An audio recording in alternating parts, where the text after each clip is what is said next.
And we begin tonight with a continuing angle. Last night, we were the first and only primetime show to bring you the outrageous story about a largely unknown congressional slush fund. One that, as Sean just referenced, has paid out about $15.2 million in taxpayer money to victims of sexual harassment and misconduct perpetrated by members of Congress. You'd be shocked to know that some current members aren't even aware that the fund exists. Do you support this shush fund, as it's being called? No, I had, and frankly, I had no idea that it existed. I'm like you. This seems like wait. You didn't know this concern. fund existed, Congressman Jordan? No, I didn't. I didn't know that was how it worked. Just did not know. Last night, we played for you some of the explosive testimony of Representatives Jackie Speier and Barbara Comstock, Democrat and Republican. They maintain, among other things, that they know for a fact that there are current members who have engaged in sexually inappropriate behavior. So my question tonight is this: why aren't they naming names? Why aren't others naming names? And I'm not the only one asking these questions and demanding real answers. I think it's good to get this stuff out, name them. Just get it out and lay it out and change the rules so that people feel like they can come to work without being harassed. And so those who do these things need to be held accountable. You want to know who they are? Sure. Oh, yeah, he's right, of course. And yes, it is good that congresswomen are speaking out about this, and some congressmen. But the refusal to identify the members accused of misconduct is, I think, in itself enabling. Now, aren't they kind of, in a sense, complicit in the cover-up?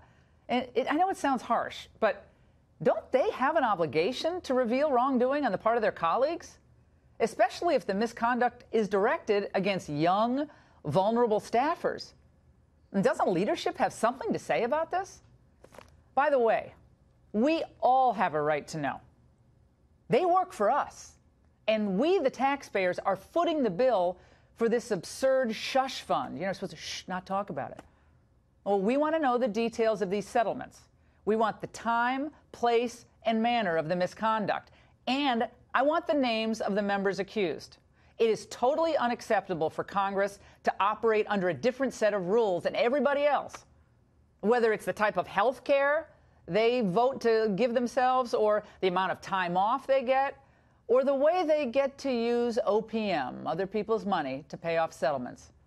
The American people, I think in both parties, they want more transparency and accountability in government across the board. And I'm going to promise you this: I'm going to stay on this issue, and others like it. Ours is supposed to be government of the people, by the people, and for the people, not government of anonymous gropers. Joining us now with reaction is M. Reese Everson. She's a former staffer for the Congressional Black Caucus who accused a congressman of sexual misconduct. Reese, it is great to see you, and you're brave to come in, and we just really appreciate your voice here. Thank you. I know you want to make this about the general issue of sexual misconduct in Congress, because you were there, you were a fellow at the Congressional Black Caucus. Just briefly give us a rundown on what happened to you. You don't have to name the name, because I know for you it's traumatic, again, but tell me what happened. Well, as I said, I've worked for the CBCF, and I, during that time, experienced harassment. And at that time, I didn't even know that it was harassment. I called it an inappropriate experience. What were those comments? Or? I experienced a conversation where a person basically offered me an opportunity to flirt with him in order to excel in my career. And that was the gateway for the harassment, me realizing, okay, I've got to get out of here. Because if I don't, then I only have one option, and that's to comply. And I don't want to participate in that, so I've got to just leave. Well, when you say offered to flirt, like what? Give me a little more on that. I'm not following that. So, Reese, are you going to be a good girl? What does that mean? Yeah, what does that mean? Well, if you're going to be a good girl, what's the point in you being there? Ah. And I'm like, what? And so he said, well, are you going to flirt with me? And so it was at that moment I realized, okay, you've got to get out of here, because this is a situation that is only going to turn for the worse. And as a young woman, your instinct is fight, flight, or freeze. And my instinct was to run. And I tried to get away from the situation by moving to another office. And that was not successful. I was retaliated against, wrongfully terminated, and then blackballed. And so my experience was a very traumatic one where not only because of speaking up did I lose my job, but my ability to find another job. And I think that that's the worst part of all of this is the silence. It's a pervasive, incestuous silence that keeps women hidden and keeps women from speaking up because they don't have the courage to speak out against such a powerful person. This was in 2013? 2013.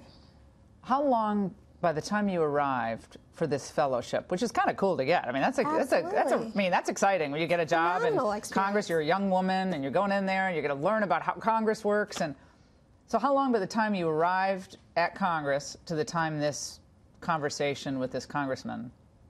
I had been on the Hill for about 7 months. 7 months. And had you heard from other people on the Hill, other female staffers, that this had been a problem with other congressmen? Yes. Any word on this? Yes. As a matter of fact, when you're applying for the different offices or when they're interviewing you to work in different offices, you'll hear whispers or women will say, okay, not that office because that one has a history. So there's a little system, a tweeting system, if you will, a chirping maybe, and warning other young ladies to kind of stay away from certain people. But you hadn't heard anything about this particular congressman? No.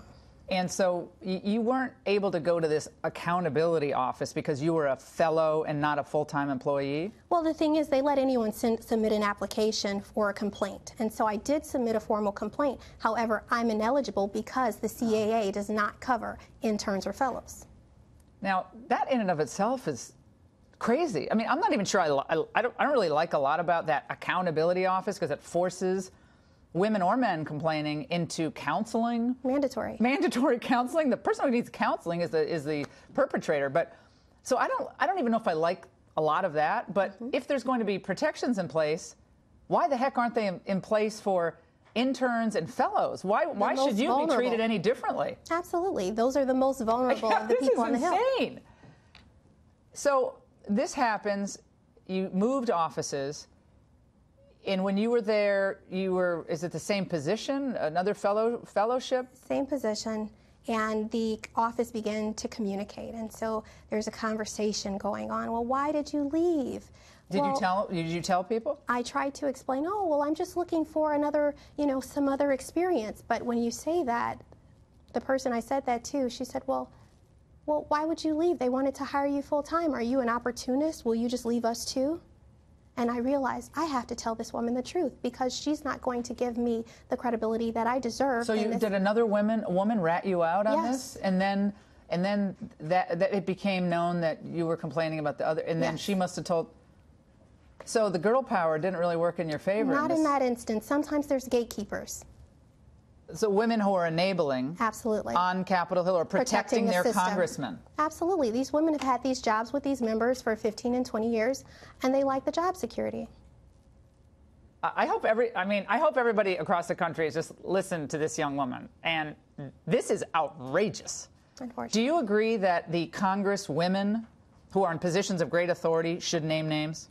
Well, I'm talking about the victims. I'm talking about the members who did this. I think there should be a reporting system where the Congress people, it's like knowing, if you're an attorney and you see another attorney drunk driving, you have an obligation to the bar to report this attorney driving drunk the wrong side down the highway. So as a member of Congress, I think you have an obligation, if you know that another member is harassing young women or young men in their office, that you report it. You don't want to identify the congressman? Not at all. No. There's a fear of retaliation, even present day.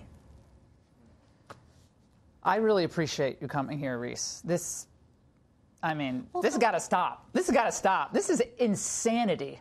And this is government that we pay for that's supposed to represent our interests. And there's people on a power trip up there. I don't know if they were, I said this last night, it sounds uncharitable, but I don't know if they were like geeks in school and they couldn't get any girls. And so now they get like a pin on their lapel and they think, oh, I got all the chicks at my disposal.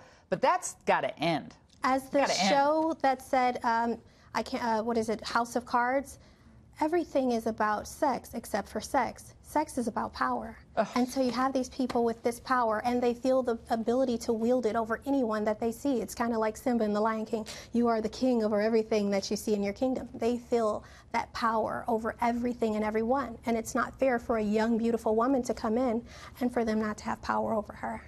Reese, thank you for telling this shocking, but I guess for a lot of people listening, it's probably not all that shocking given the low trust levels that Congress has right now. Thank you so much. Thank you.